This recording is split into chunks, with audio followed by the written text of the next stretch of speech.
Hello everybody, welcome back to Dungeon of the Mad Mage. This is session 161. It's been 2 weeks, and we're running just slightly behind, so we're going to go ahead and jump into tonight's session with a little bit of a recap. I'm really excited about this. Previously, in the Dungeon of the Mad Mage, the party found themselves standing on the bloody dais in the nave of the heart of the mountain, surrounded by fallen drow and overwhelmed with the sounds of celebration from the Skulltakers. The goblins had successfully defended their home, with some assistance, but now the party had the task of figuring out what they would do in response to this attack from House Avrindar.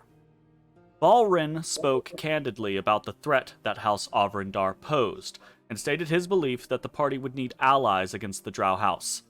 And, while the party had many allies already, Balrin proffered his own house as a potential new one.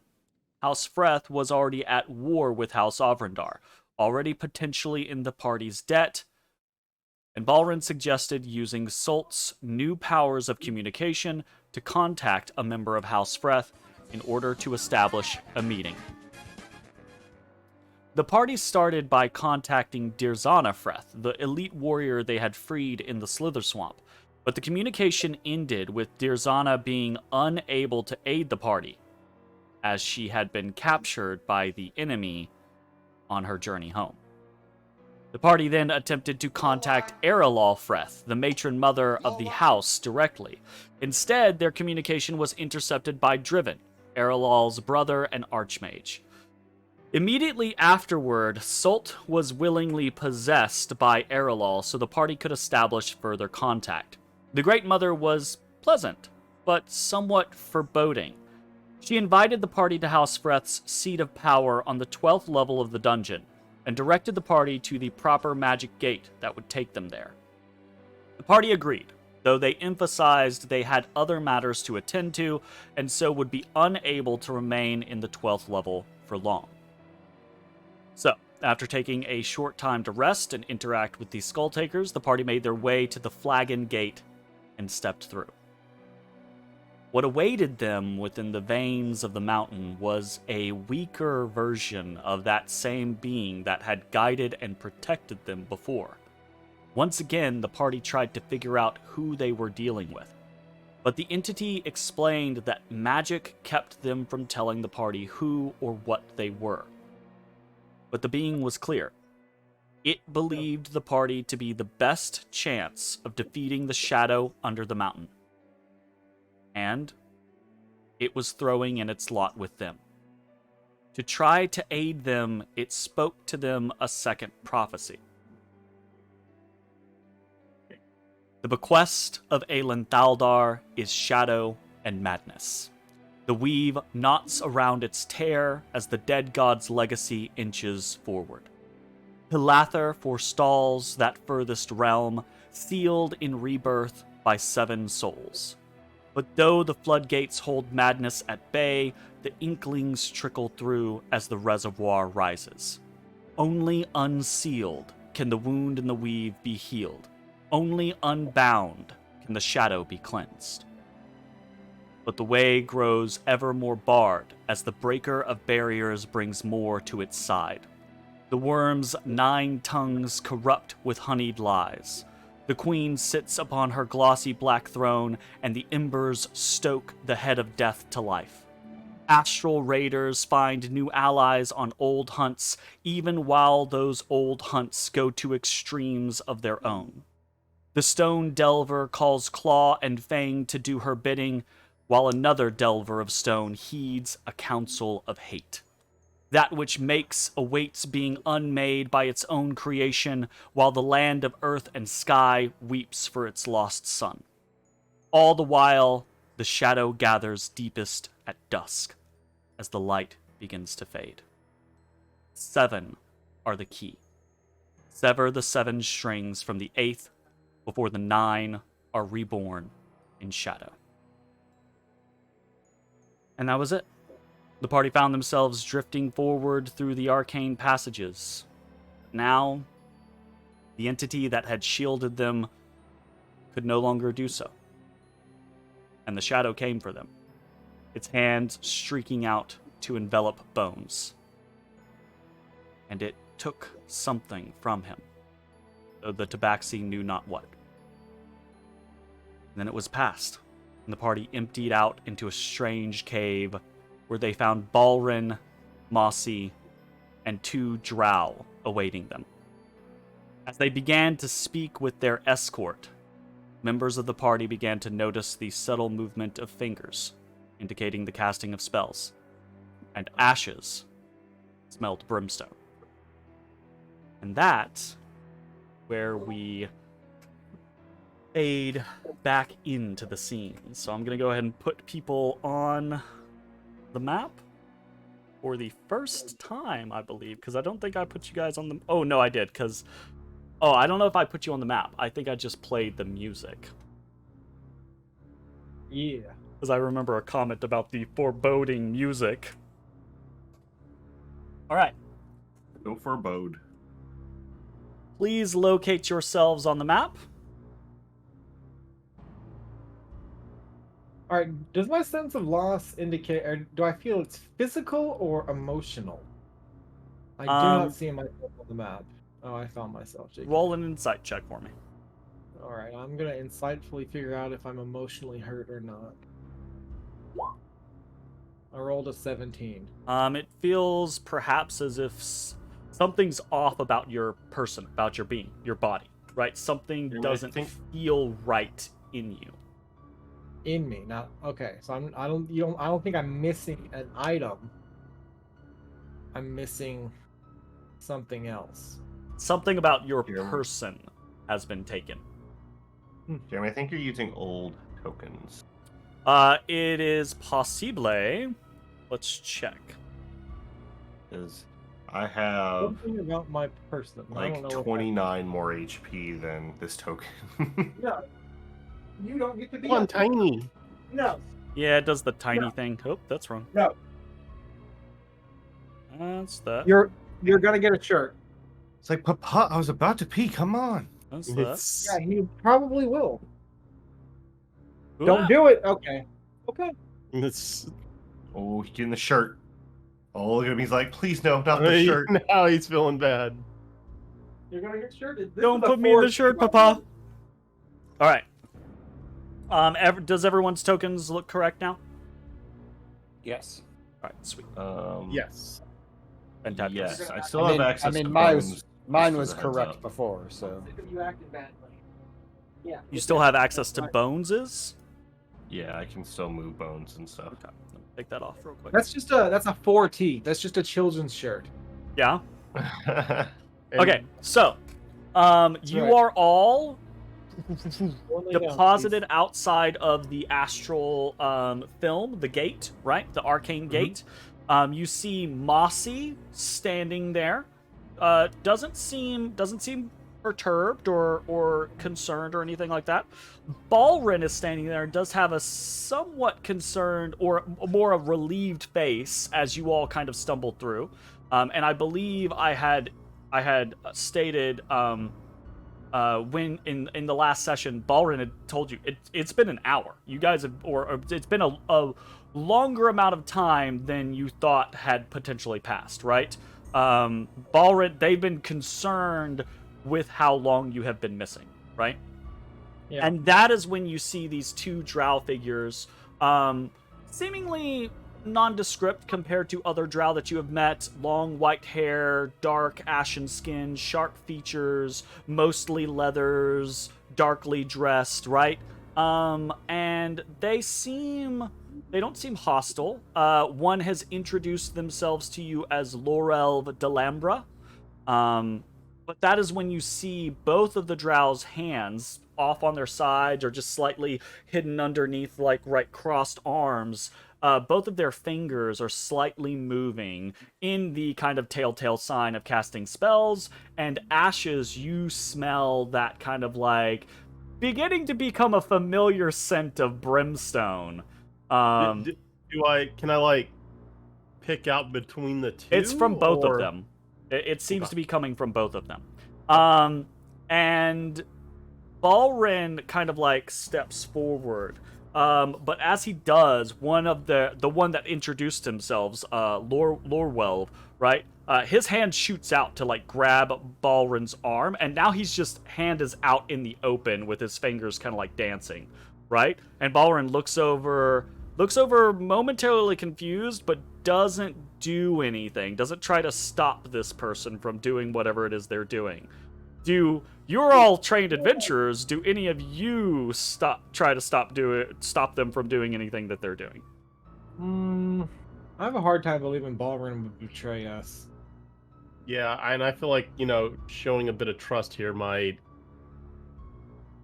benefit us in the long run. And I read their facial features to see, does it seem like they are being malicious as they do these movements? Roll me an insight check. Okay.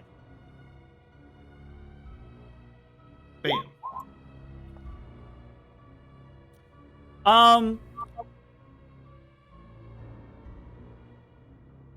No, it does not. It doesn't feel malicious to you. It feels like they are being cautious. Not you guys are being cautious.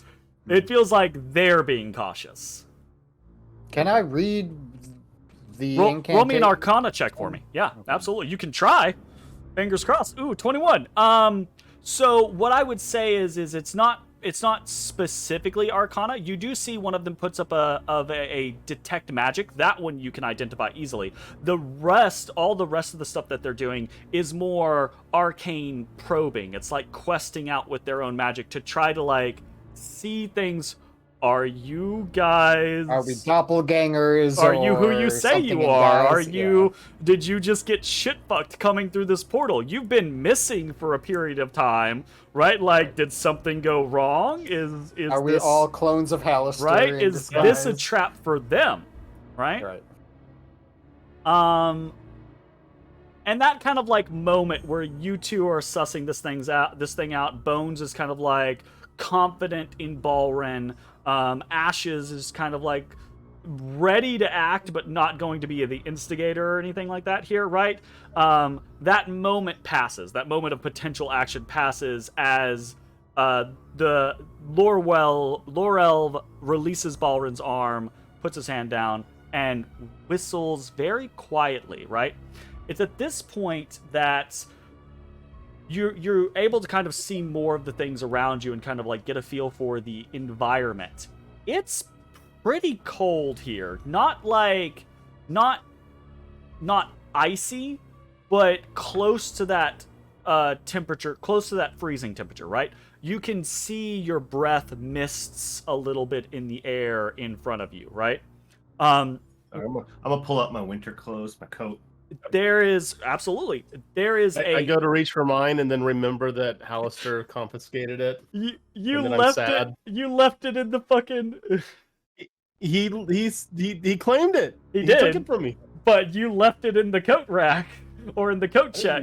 It wasn't mine to take anymore. Well, anyways, you also see about waist high on all of you. Though interestingly, not really around Mossy, though you can see Mossy's kind of like got his hands up in the air and he's kind of like waving them, not waving them drastically, but he's kind of like moving them a little bit here or there, which creates this kind of like space around him.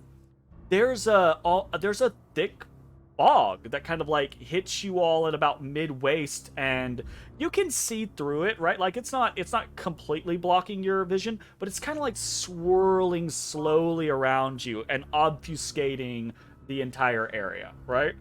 It's got that kind of like very ominous, like, oh, it's a Halloween night, kind of like fog rolling through the graveyard kind of vibe to it, right? Not that, oh my god, I'm driving at like 6:30 in the morning and the fog has decided I will see nothing. Not that type of fog, right? You hear that very light whistle come out, and then you hear feet begin to approach from this entryway to the south.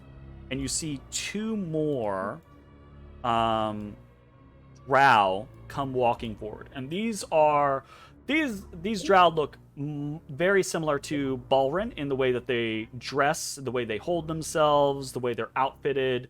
And one of them immediately like steps forward in a very like commanding position, dominating the space between you and the other two drow and Balrin and Mossy.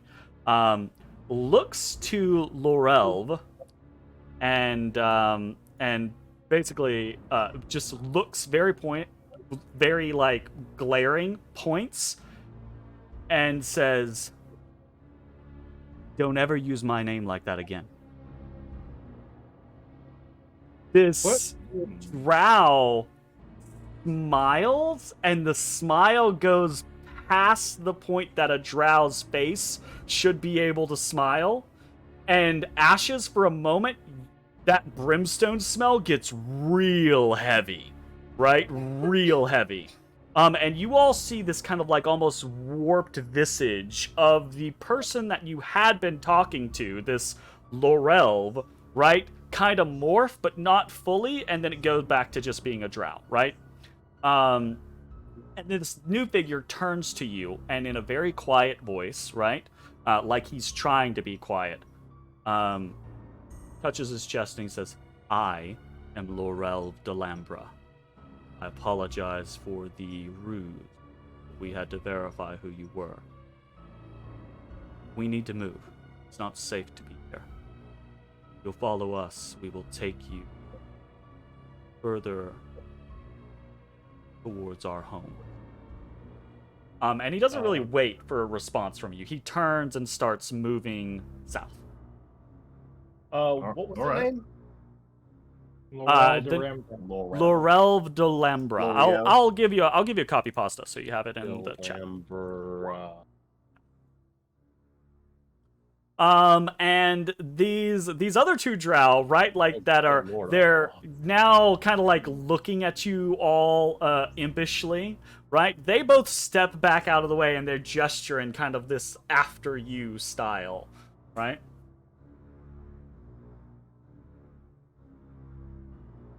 Alright. And you guys don't have to move your tokens or anything like that. Are you just following after them? Oh, yeah. Okay, so if you are following after them, right, you begin to walk out of this tunnel. And as you do, Mossy and Balrin follow behind, and the other two drow begin to fall in as well. As you do, this Lorelv individual puts out a very, like a cautionary hand behind themselves, right? And turns to you and gives you this kind of like sign. And then begins to lead you through these cold, foggy tunnels. Are you following suit? Basically, are you guys gonna try to be stealthy about this? Or are you going to ignore this drow's warning? I'm trying to be stealthy. I'll try. Okay. Then I need stealth checks from everyone. Bam.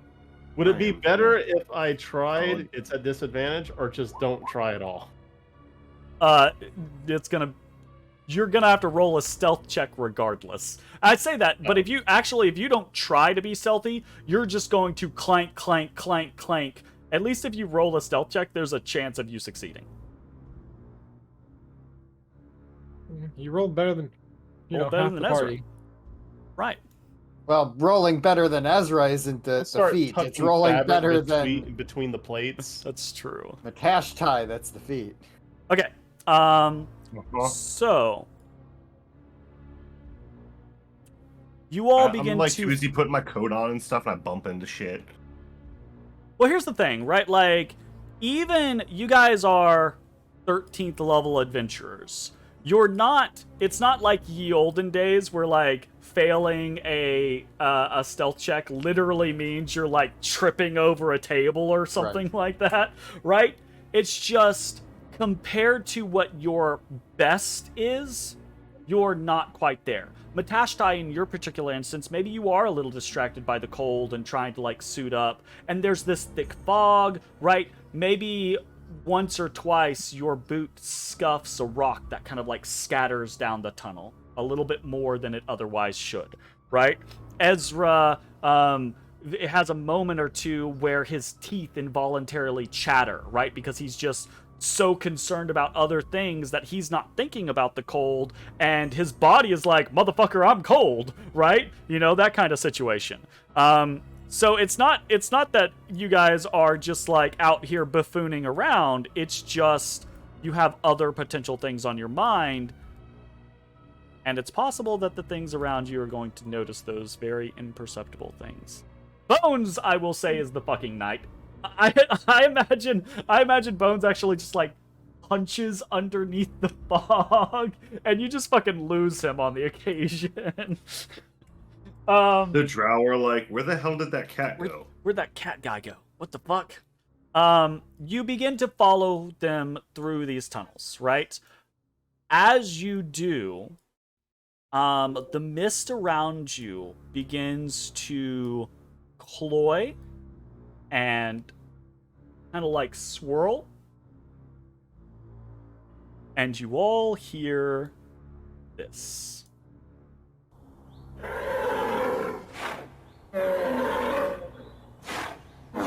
Okay. And As that begins to happen, that individual Laurel turns, looks at you, and all pretense is gone. He points to the northern tunnel and he says, "Run now!" And you see, swirling out of the mists, you see. Oh, I like this one. This is a fun one. Ta-ta-ta-ta-ta-ta. What do I see, Jeremy? what do I say? Is it a Tauros? It's a Gorgon, I assume. Yes. What the It fuck? sounded like a Tauros. Oh no, where is it? Oh, it's in the. Sorry, it's been a while since I've had to do one of these things. So, you see shapes begin to form up out of mist itself. The figures of massive bull people, minotaurs, right? Minotaurs. And you hear in the tunnels around you, you hear this chuffing and stamping and the scraping of metal on stone, and you hear bodies begin to move towards you. These two drow fucking book it. They are gone. They dash north. I need everyone to roll me select their tokens and roll for initiative. Uh-oh. Balls. Okay.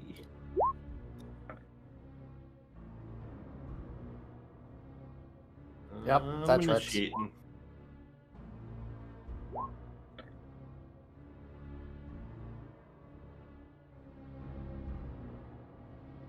Fantabulous.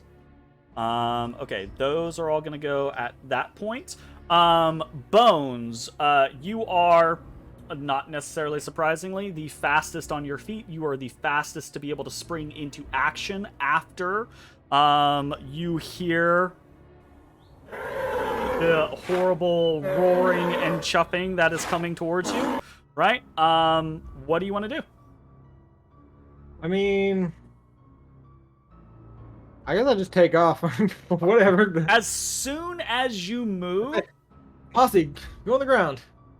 as soon as you move, operating next to you, you see this big mist minotaur that swings as if to cut your head off. I need you to roll a wisdom Alright. saving throw for me. Oh, Alright. fuck you. He's a 10, 12. Oh, a 12. You flinch backwards from it. It passes harmlessly through you, and you take immediately 2 psychic damage. Oh, okay. -2. So do I still get to You run? said it or- passed harmlessly. It through. does pass harmlessly through you, and you immediately take 2 psychic damage because it. It's Not like Freaks very you out. harmless. Yeah, the rest of your turn is your own. You're completely able to do your whatever you want to do. And as soon as this happens, right, this misty form kind of like collapses in on itself. It's gone. Oh. Okay, well that's weird. All right, well then I 1, 2, 3, 4, 5, 6. That's 1, 2, 3, 4, 5, 6. All Cat right. dash 1, 2, 3, You 4, you 5. start to chase after these drow, and as you do, you come up on you catch up to them, and you see this weird scenario ahead of you, right? You see. Oh nope, that's the wrong thing. You see, thick, arm-sized cables of it. Like they look like web, but they look like steel or iron web crisscrossing. Yeah, crisscrossing this passageway and the alcoves around it. You can identify immediately, right, that the way in which this webbing, the steel tinsel, right, is kind of crisscrossed and arranged. It's going to make anything that's bigger than a medium creature is going to have a very fucking difficult time getting through here, right? And the drow seem to be sprinting for it intently as if it is a place of safety.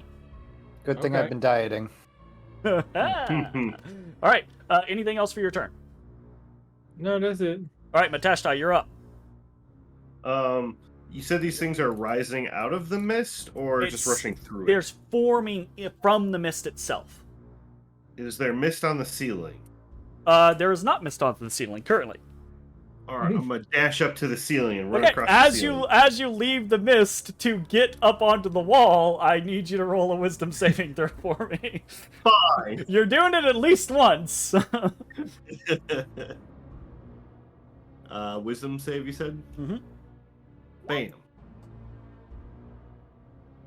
Yeah, so you saw this thing attack Bones. You see another, as you turn to go to the wall, you see another rise up, and you're able to, both a combination of like, steel yourself because you're not really sure this thing is dangerous, but you don't want to take the chance, and dodge out of the way, and it doesn't hit you. You don't feel anything strange happen to yourself, and then you race up the wall. The wall's only about 15 feet high, by the way, so easily able to get up to the ceiling. So cool. Why is he so cool? Matthew. Do what I can. All right, so I'm on the ceiling, and then which way did Bones go? This way? Northward, yeah. Yeah, okay. So it's 15, 20, 25, 30, 35, 40, 45, 50. I'll dash. 55, 60, 65, 70. Mossy, I'll stop when I get to the other people. Mossy goes into the ground. Yeah, Mossy. God, Ashes. I love him. I love Mossy so much. You see Mossy disappears. You see these mist minotaurs attack both Bones and Matashtai. And then you see both Bones and Matashtai are able to flee to the north or follow after the drow to the north. What do you want to do? I mean, I guess I'll just also go north. Like, okay, sounds good. How much? He's a rambling. I need you to make a wisdom saving throw as you move.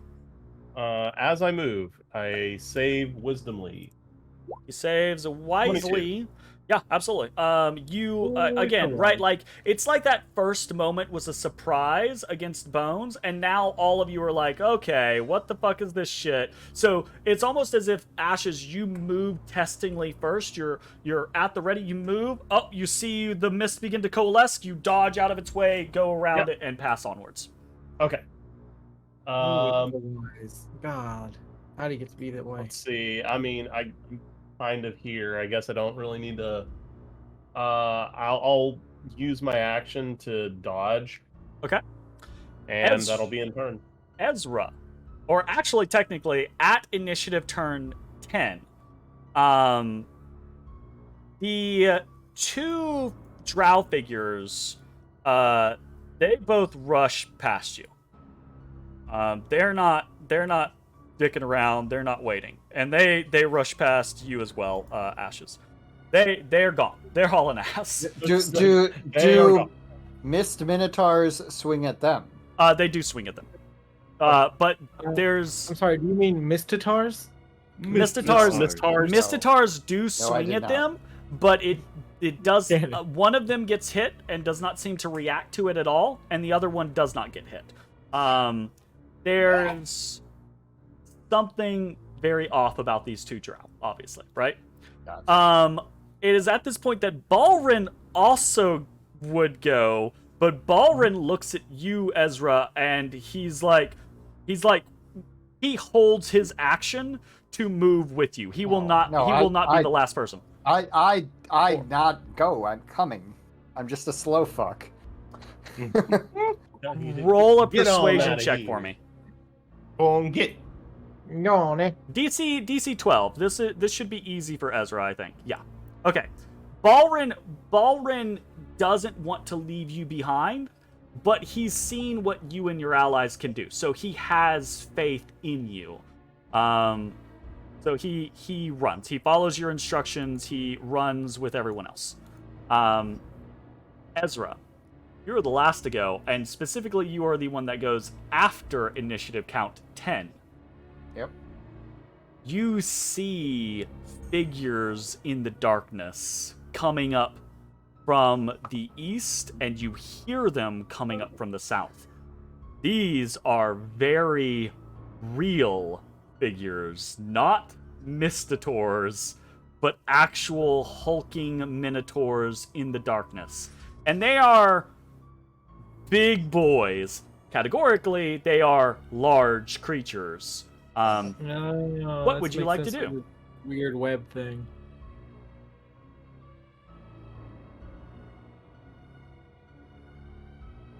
I'm gonna go ahead and use my action to activate the Halaster Keda and Oh, he's magic. Oh, he magic. You doing magic? Oh, he's magic. go lightning mold. I don't know if I have a actual spark elemental figure, but You're going whatchamacallit? He's going ghost. You're going ghost? Danny fan. I'm going Ellie. Oh, I can go ghost. Oh, shit. You're going ghost. Danny Phantom, he says. I think I may have just gotten banned from League. What? What? Oh, actually, can't I? Yeah. Oh, I don't have that. I realized Okay. I was still connected to the Canadian VPN. I'll need to fix that in the future. But this is... Can you see that one? Like, can you see... Here, let me just delete you real quick. Can you see out of the eyes of that one? Nope, I do not have vision. Dynamic lighting. How much night vision do you have? 60? 60.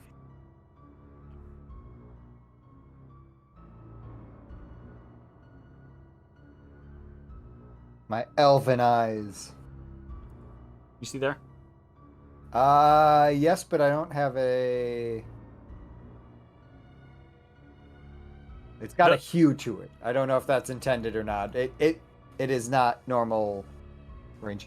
Doesn't matter right now. I can see what I need to see. Gotcha. Okay.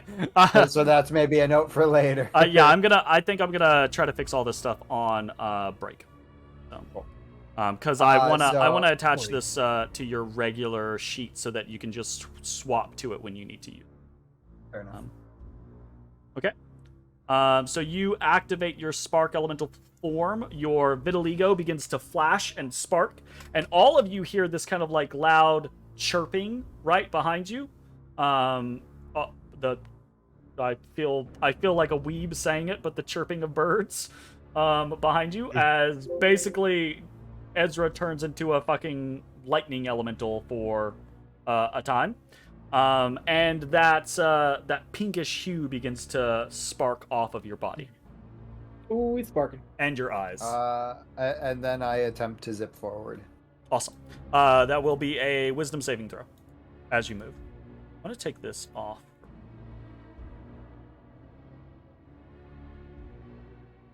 Just making sure the wisdom on this character sheet is the same as mine. Oh, Derek Jeter. I'll be back. That tracks. Oh, no. Okay.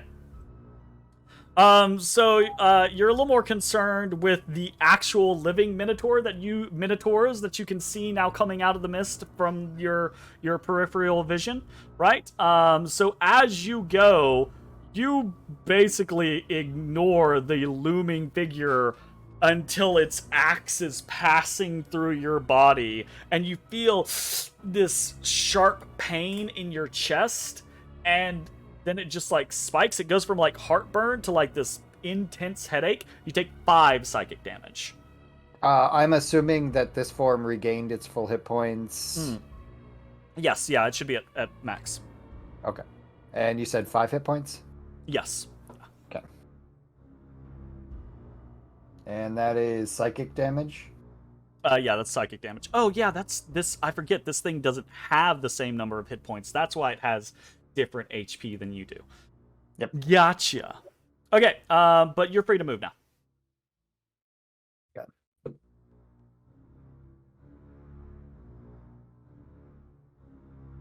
All right. Up at the like the traffic jam of cables, you see both of these drow rush forward, right? And then they begin to pick their way through.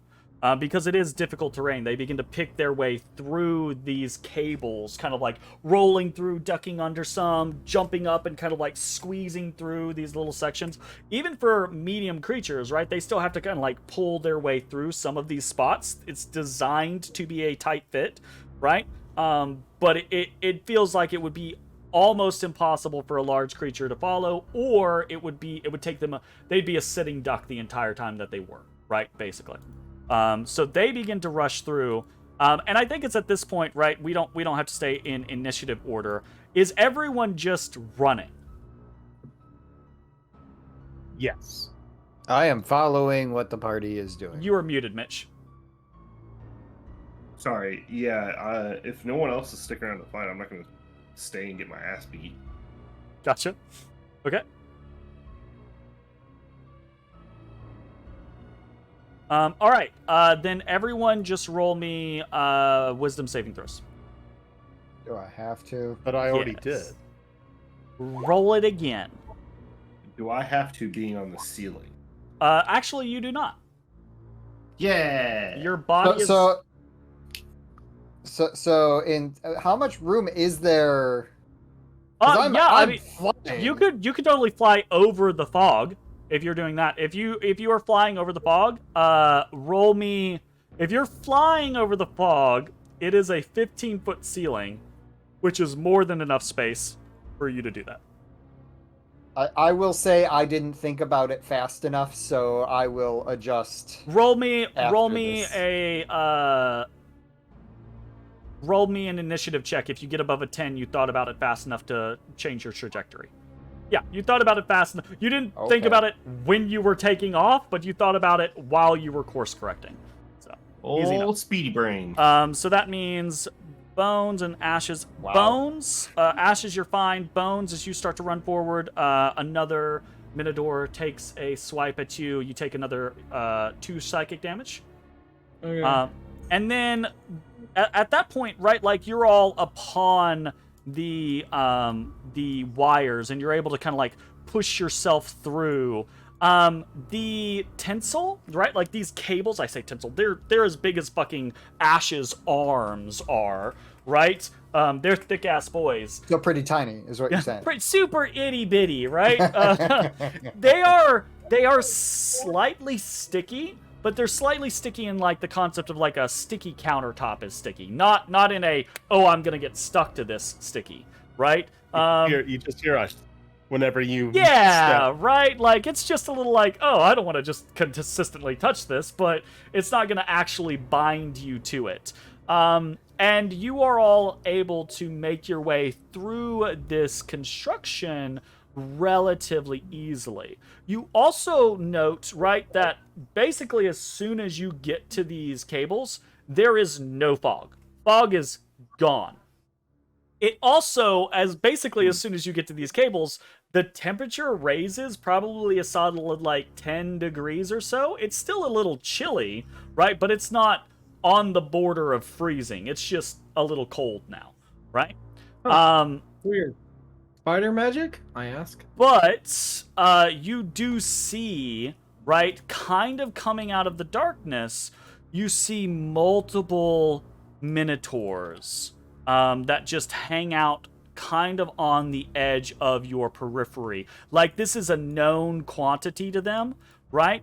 You kind of all can see them gathering at the end of this tunnel, and they're looking and chuffing and kind of like snorting, and you see that every time they do, it's big clouds of like cold air coming out of their nostrils, right? Or warm air and condensing and making mist, right? But they seem reticent to approach, right? Like this is a barrier for them, and pretty shortly they fade back into the darkness. Bones, yeah, as you guys are go get Bones, as you all are kind of like making your way through this section of cabling, you ask the people that are leading you, hey, like spider magic?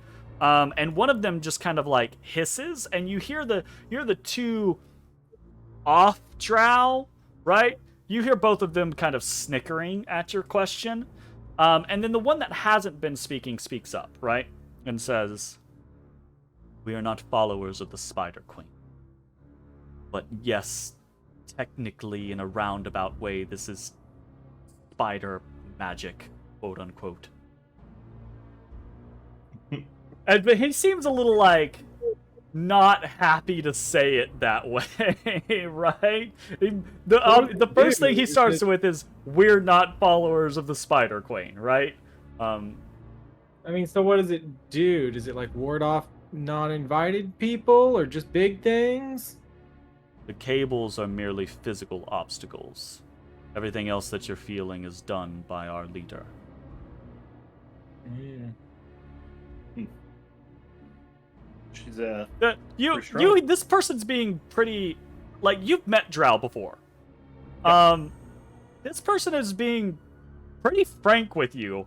In point of fact, Laurel, right, kind of elbows this other Drow in kind of like a what the fuck, man kind of moment. Not in a hard way, but just silent and just kind mysterious. of like a maybe don't tell these people we met 2 minutes ago literally everything about our defenses, And this other person doesn't look sheepish or anything like that. Just has this very like matter of fact look on their face. Just like shrugs, like whatever.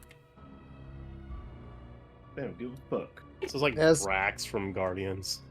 As he's looking at a tiefling with hair on him, a cat person, an alien, and a dude that's literally made of lightning right now. I don't look like an alien. An alien. He just looks, well, Yeah, but He looked. you can just tell there's something off about you, though. Yeah. There's something otherworldly. That's well, racist. it's like ashes smells brimstone. You just like smell like alien. Yeah. It's fucked up. Alien magic! All right. Assuming that there's no other like there's this small kind of like clearing, like a little space here at this three-way where there's enough space to kind of stand and everyone can relax for a moment. But pretty shortly, the drow begin to kind of like move their way forward again, and they're not pincering you anymore. They're just all kind of like moving outwards into the northwestern section, into a pretty big open cavern. A couple things are going to happen here. Jeremy, just let me know when my minute is up. Sure. It'll last for a little bit longer. It was 12 seconds to get where you guys were, basically. Yeah. Just making that call out, just so everyone's awares. You follow these drow northward, right? And you feel after a moment, right? You feel the ground beneath you begin to change. And then you can see, right, there are these boards kind of like laid out across the ground. It doesn't take any real amount of perception to notice this, because you all immediately smell it, right? And it's very easy to put two and two together as soon as you smell, see what the stuff is, and then see the boards. But you also hear, just to help reinforce everything that you're getting at the moment, you hear, Oh, good. as up above you is just the sound of dozens, if not hundreds, of bats. And you smell this entire chamber is basically, the floor is covered in guano, right? And it smells of ammonia, right? Of bat pee, and I think bat pee smells like ammonia, if I'm to believe the internet. And there's these boards that are laid out in kind of like these walkways throughout this place, right? Couple of things of note. The drow begin to walk forward perfectly fine.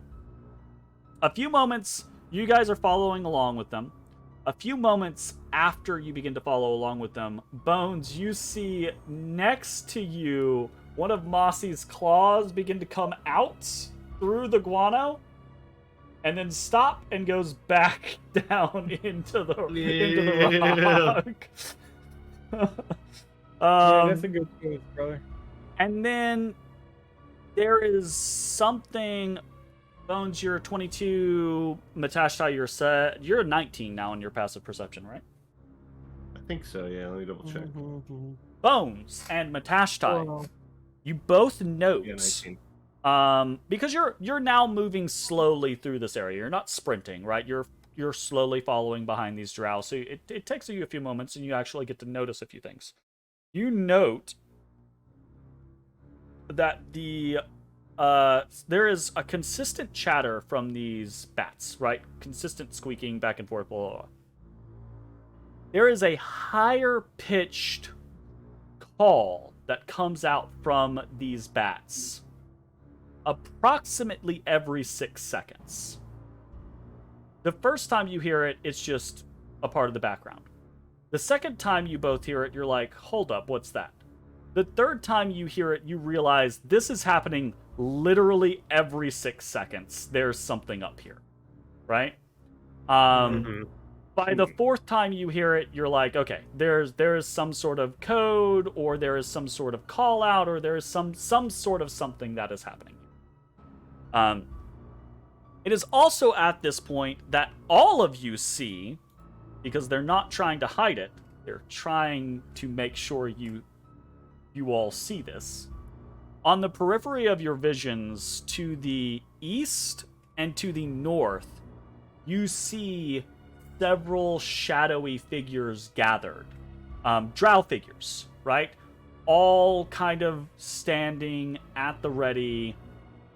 You are, for all intents and purposes, except you're surrounded, except potentially back the way you came with the Minotaurs, right?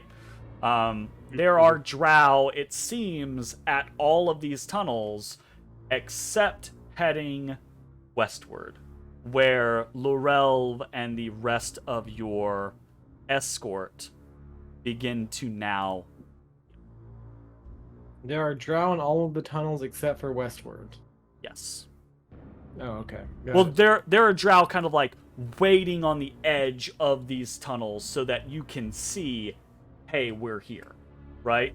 Like, we are gathered, we know this foreign presence is in our territory, right? Like, they're making their presence known to you. And then your escort begins to head westward out of this tunnel and into a truly massive cavern. And I wish they had artwork for this, but they do not. It would probably be about this point Ezra, where your spark elemental form would start to wear off, because you guys aren't racing through this series of tunnels or through that second tunnel and the place. It's probably about a minute to get through the second set of webs and through this tunnel. So Sounds good. you could have crossed this space in like 2 rounds, but you guys aren't sprinting at this point. I will pop you back out on your regular, and if you will help me remember, I want to be able to. I sent you a Discord Gotcha. message. Awesome, fantastic. Because I want you to be able to select your token directly just from your base token, and then we can figure out how to handle your spark elemental stats when you're in spark form. You all begin to move forward following this group of this escort, right?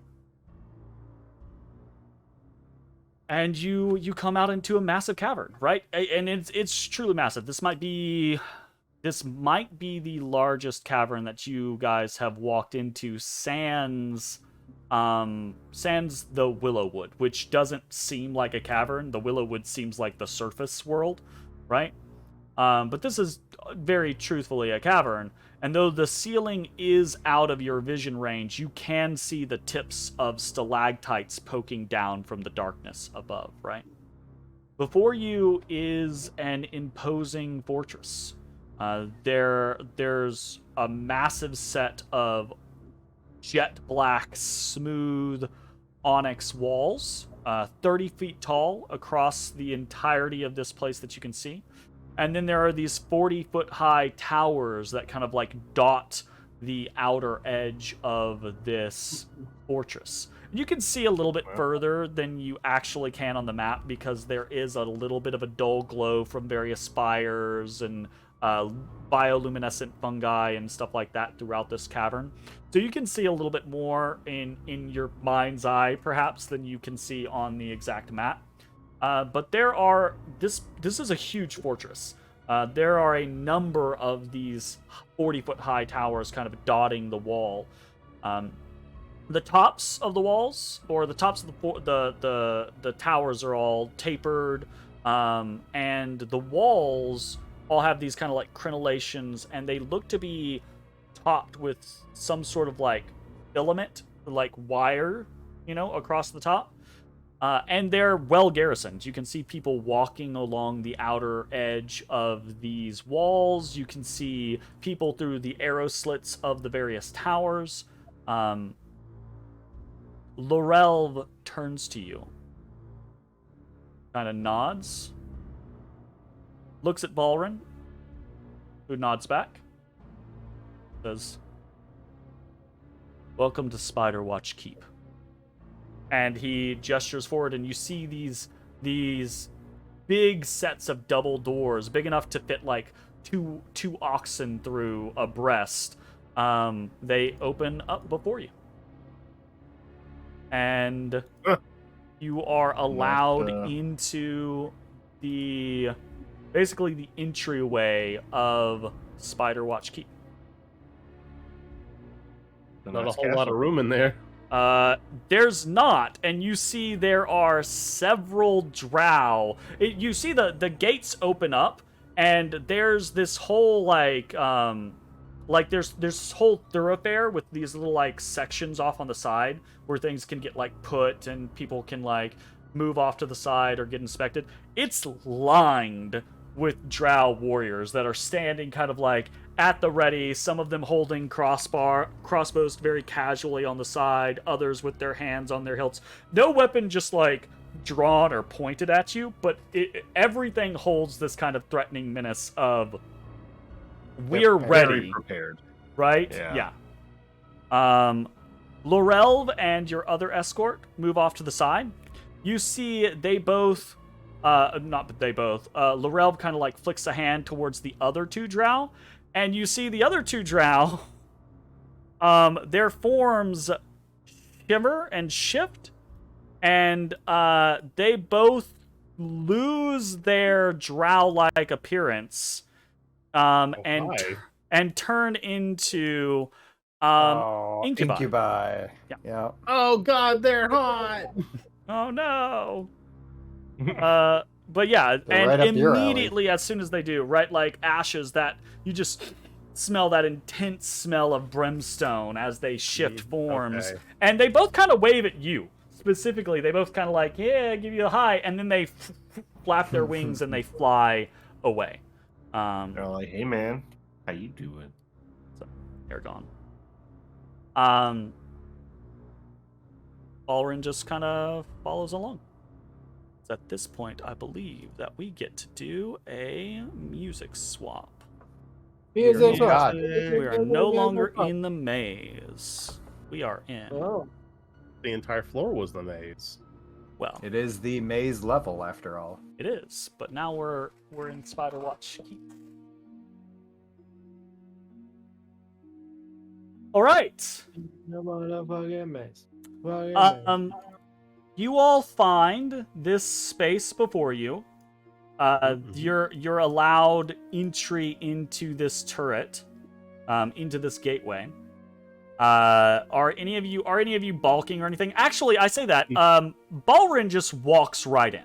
Balrin takes the lead for you guys and walks in, gesturing for you to follow him. Right, this is his home. He's comfortable. He knows there's a lot being put in front of you right now, but he's not disturbed by it. He is here. He's like several friends. He's like, "What's up, guys?" Actually, yeah. Assuming you all begin to filter in behind him, you see multiple people begin to approach him, and there's reactions of surprise, right? Like there are people, he begins to call people by name, and there's hugging and clasping of arms and hands, and there is this little mini reunion as Balrin, one of the lost sons, has returned home.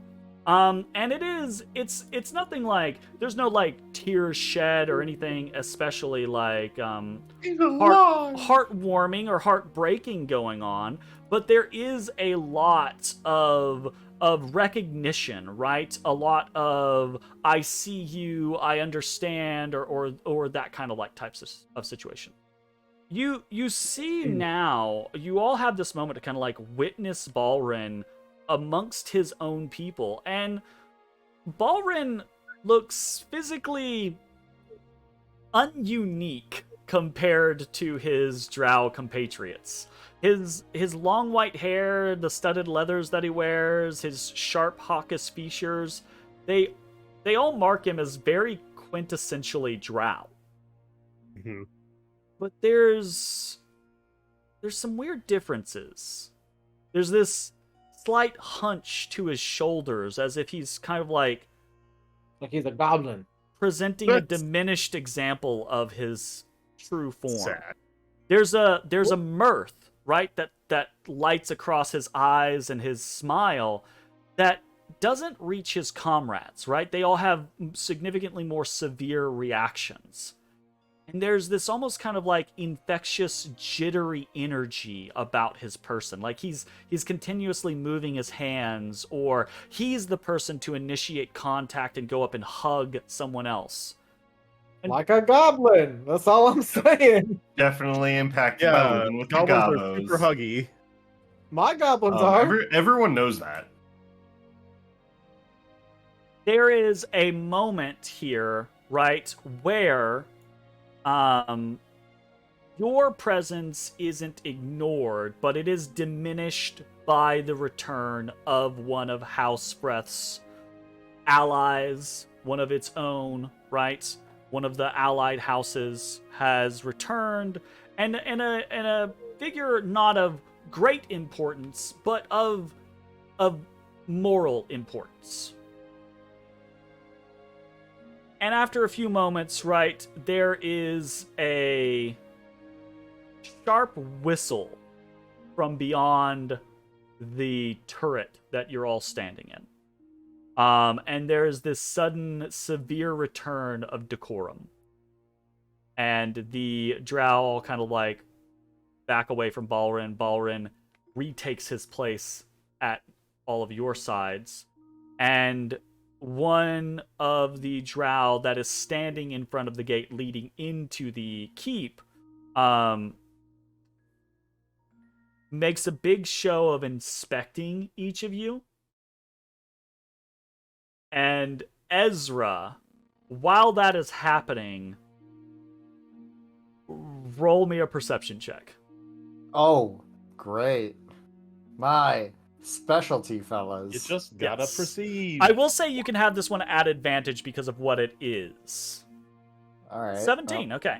I'll take it. You can hear coming up. You all see, right? There's multiple things in this space, right? But there's specifically a ladder leading up to a second floor on the north side.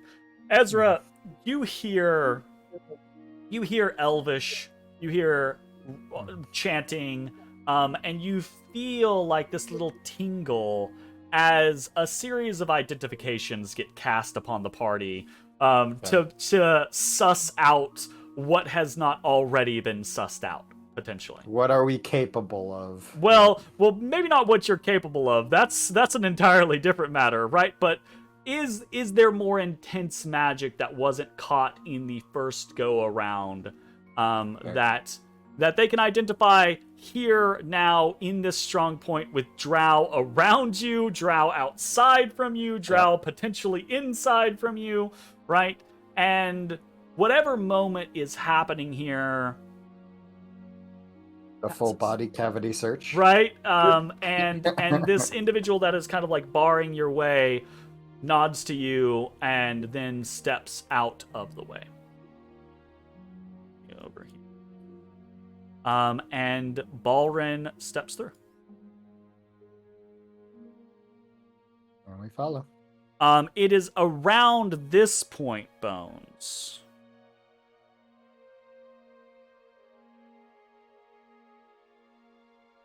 Hello, I'm Bones. I lost Just him. keeps getting more and more open. It's around this Hey, so- point, Bones, that Mossy does come up out of the ground with you. Oh, hey, Moss. I give him a high five. He holds his claw out, and you go, wah.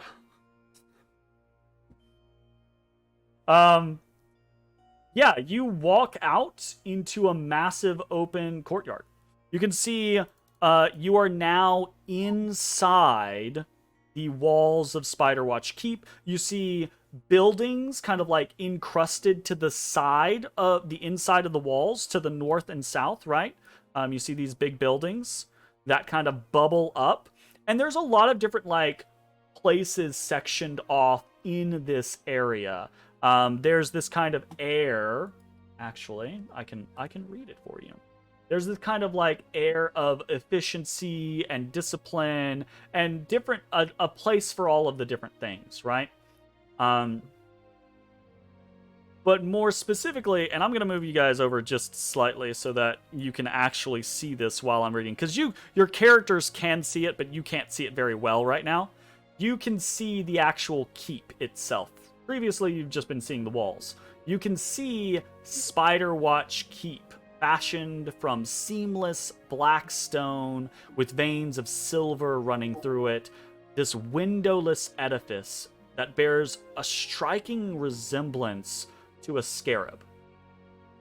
The imposing fortress of House Freth lies before you, and now you have kind of an understanding of the house symbol that you've seen on the occasion. You saw it with, I believe, Elon, and I think Balrin showed you one in the past as well. I think Derzana Freth also had one, right?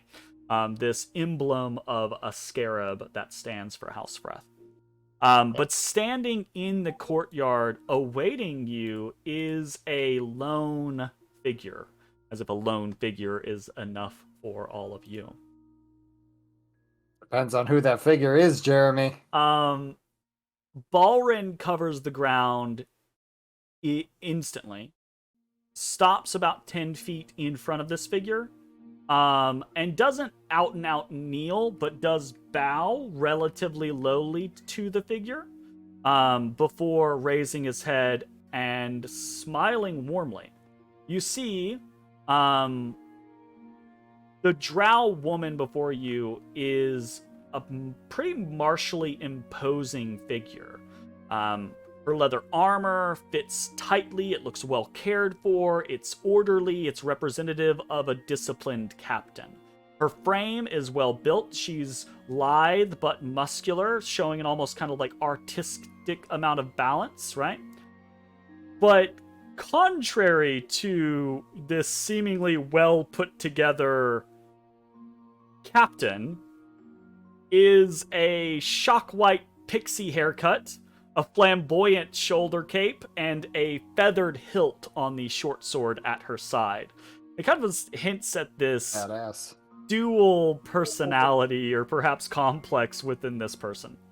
Either way, though, as you all approach, her eyes are assured, calculating, searching, and the stoicness of her face makes it pretty difficult to determine whether she's happy with what she finds in front of her or not. You all, it's definitely one of those weighing and measuring moments, right? Where this individual is just kind of like roving each and every one of you with eyes, and like it's like she's writing out your stats on a page or something like that. Is this like a martial individual, or is this like a priestess looking? Very person? martial individual. Okay, so this is probably a half captain then, Right. or a champion. Balrin turns to you, and then kind of turns back to the figure, and she inclines her head as kind of like this assent, right?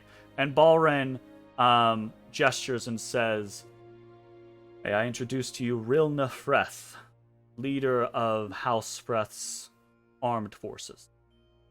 Okay. Will no. I'll give you guys a copy pasta. We're past the days where I make you guess how to spell a name.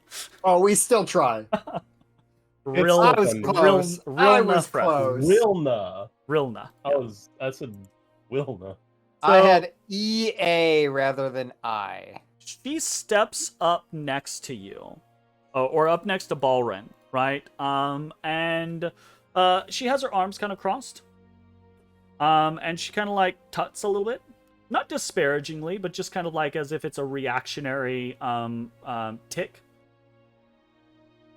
So all of you are who we've been waiting for. Interesting. I'm not sure if I'm... She looks over at Balrin. Should I be concerned? Balrin looks taken aback for a moment, as if he's not used to being addressed in this manner. And you see a Like moment so of conflict. Nonchalantly. Yeah. Well, no. Okay. So on equal footing. Gotcha. Okay. There is a moment where you see a conflict in Balrin. And then for whatever reason, he deigns to respond in this manner. He looks at all of you and he says, "They will be great allies to our cause, unless we betray them, and then they will end us all." Okay. Then. Yo, he's our hype man.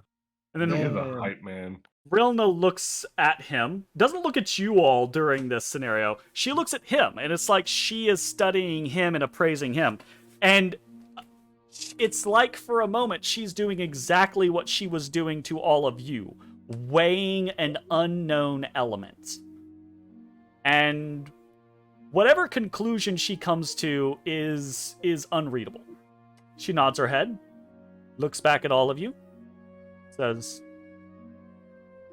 "My sister eagerly awaits your audience. Are you prepared?" I suppose so. Yeah. I guess so. Yeah. Should we dress fancier? I check my pits. Yeah. she stifles a laugh, right? And doesn't say anything else beyond that, and just waves you to follow her as she marches forward towards the front of Spider Watch Keep, which you can see is within the mandibles than I of first this massive anticipated. scarab, right? Oh, all right. Yeah, I see it now. Yeah, that's cool. Yeah. I'm getting ideas, man. Oh no. shit. We don't need more ideas from this man. All right. She walks forward. You see she reaches into her chest, pulls out. She's not really hiding it, but she's not being like super open about it. You all are just trained. Even Ezra, who is not especially perceptive, right? You're Wow. proficient adventurers. You know to look for these types of things, right? And she's not just like walking up and being super secret about it. So you see her pull out one of those emblems, right? One of those scarab emblems, presses it to the door. Doesn't seem like it's any particular location on the door, but presses it to the door, and you hear a loud click, and then the door slides open, and the door looks like an outline of onyx, really. And then as it opens, it looks like the opening of teeth, right? Pulling apart. Cool. Fucking cool. It's like the Cave of And Wonders and it Aladdin. opens, and Rilna and Balrin begin to walk in. And they're having a very like quiet conversation, like whispering back and forth to each other as they slowly, and it's quiet in here. You hear the clop, clop, clop of their boots as they kind of like walk forward into this space. There's a multitude of doors down this long passageway, but Rilna does not stop at any of them, and she and Balrin just kind of like look as if they're in cahoots right during this time. Just kind of like whispering back and forth to each other. Everyone can roll me an insight check during this process. Maybe next time we roll up characters, we should like maybe be open about, skills we're taking. No, everyone insight all the time. I love it. All insight, all day. Ooh, 16 is the lowest. Where's my Matashtai? There he That's is. not on my sheet, There he sorry. be. Okay. All right, 16 lowest. I think that's good enough for everyone to like see this across the board. Rilna, the interactions that she has had with all of you and with Balrin, she seems to be treating Balrin on equal footing. Nothing of what you have witnessed so far has indicated that should be the case, right? From coming here, none of the other drow have deferred to Balrin, right? None of the other drow, they've all been like, oh, hey, right? But like something about what Rilna has assessed, right? She has decided that she's going to. She's not deferring to him, but she is treating him like an important figure, like a person to be an equal, right?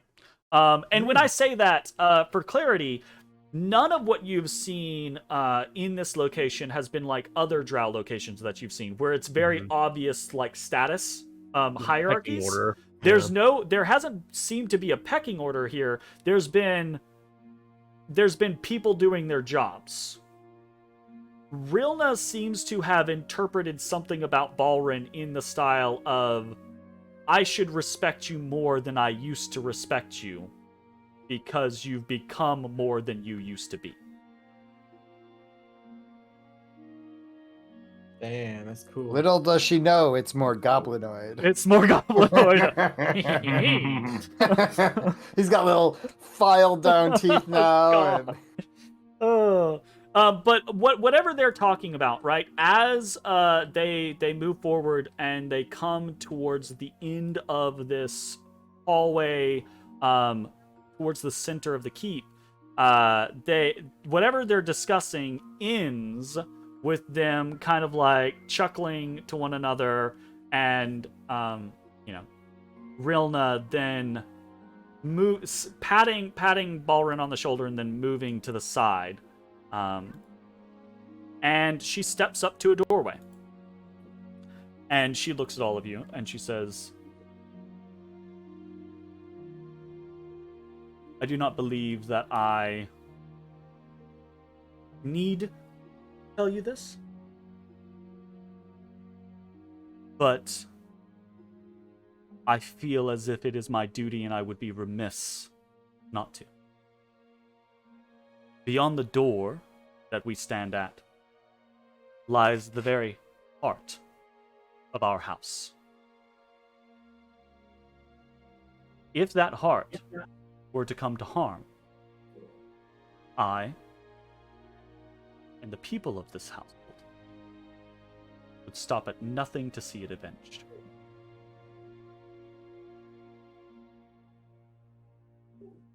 Understood. Yeah, that's fair enough. Yeah. My sister awaits you. And she puts a hand to the door, opens it, and walks in.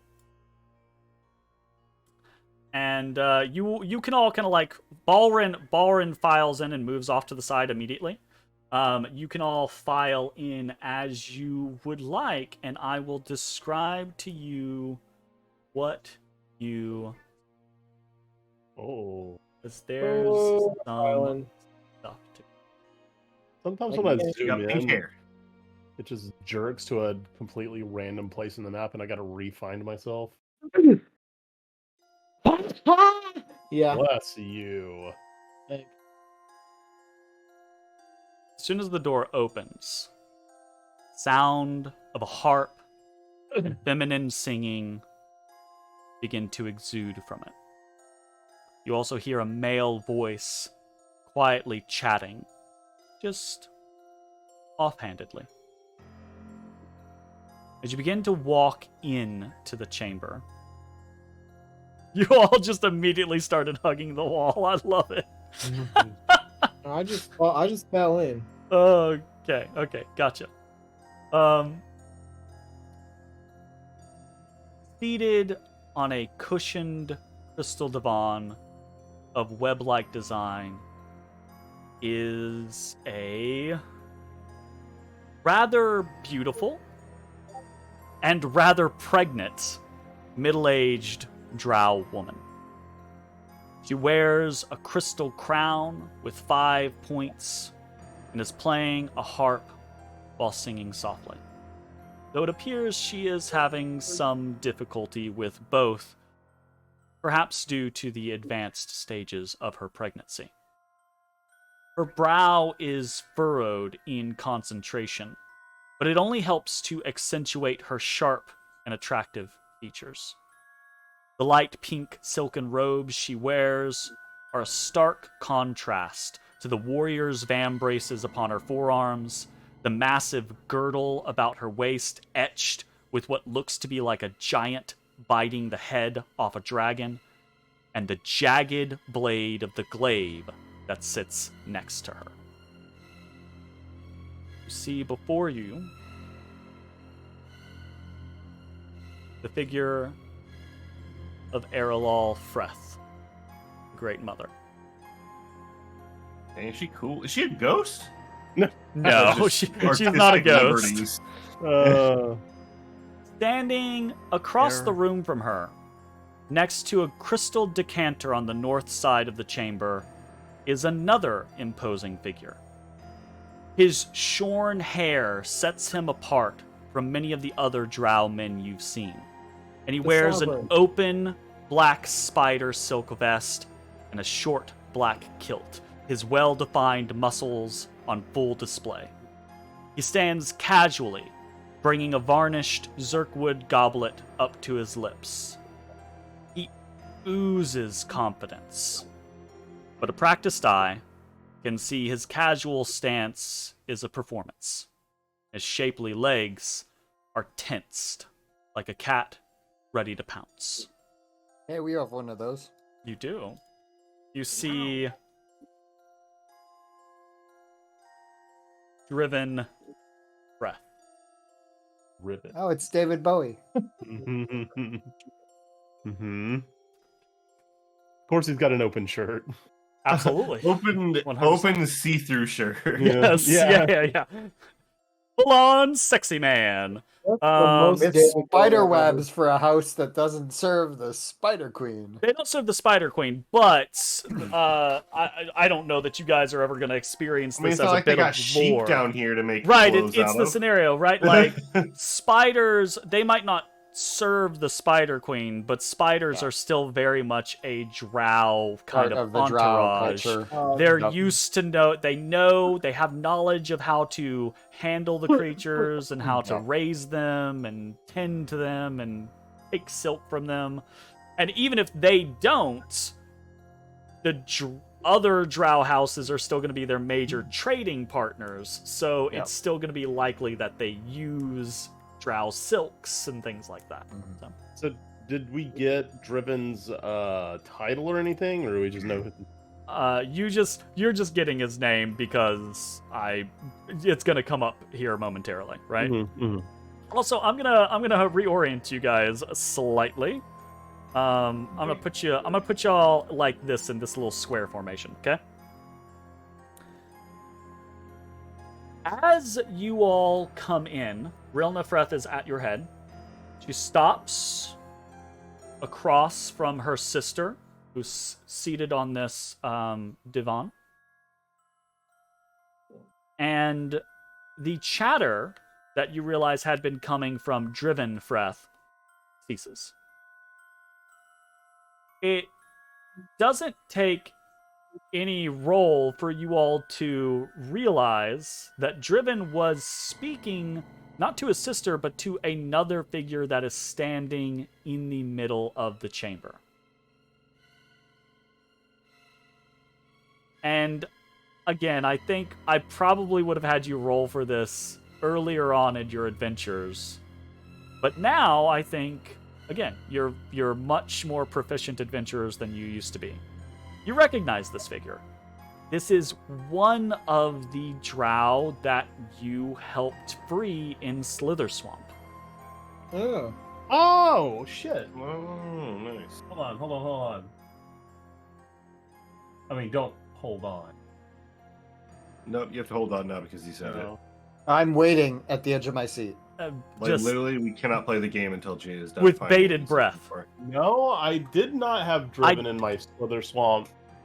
no, I don't No, believe so. he's for. talking No, to Driven someone isn't else. one. There's Yeah, a different person. Driven isn't the person. Talking Driven about is this- Oh, talking okay. to this person. I don't Gotcha. know that you guys got. So there were 3 figures from House Freth that you helped release. You know Dirzana because Dirzana is of House Freth, and Dirzana is who you spoke to. I don't know that That's you what we ever found. got the names of the other individuals, but the other individuals were Arachnophane and Vikadara. Vikadara is the one who stands before you now, and she is wounded. You see there's a gash across the back of her shoulder. What happened to Dirzana? She said she got captured. Bones. Wow. Like Rilna has come in, everyone's filed in behind. There's this whole like air of something going on, right? And Bones just cuts through the whole fucking thing. Doesn't wait for this matriarch to recognize that speak. guy. Doesn't I'm like, do "Hey, you were anything. with Just her." immediately is like, "Hey, I know you. Oh, what happened to you? Dirzana said she got captured." Right? And there is just this immediate, it's like an icebreaker, right? Like any amount of tension that might have been built up, right, is immediately gone. You The see whole room Scratch. just sighs at the cat. Driven kind of just chuckles and leans a little heavier against the stand that he's standing up next to, right? Like he lets himself relax just slightly. You do see he's kind of like glancing across at Rilna. And then there is this moment. Rilna turns back at all of you. No one says anything. So Vikadara turns to Bones and in a somewhat passive voice kind of says, "Yes, I was just..." And she looks around for kind of confirmation and doesn't get any direction. She just keeps talking and she just says, "I was just reporting in. We tried to escape. We tried to sneak through Avrandar lines, and that failed. We had to retreat. We tried it again, it failed. And then we tried to break our way through. I, to my shame, was sent forward. Erlal stops playing. She gets up from this massive harp that she's been standing at, crosses the floor to Vikadara, slaps the shit out of her.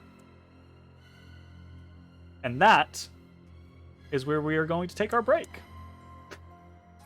On that note, On the slap.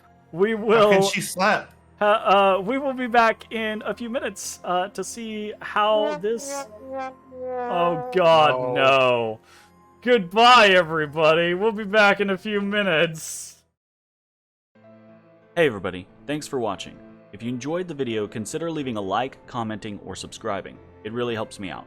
If you'd like to see me live, head over to my Twitch at twitch.tv/thedistanthorizon.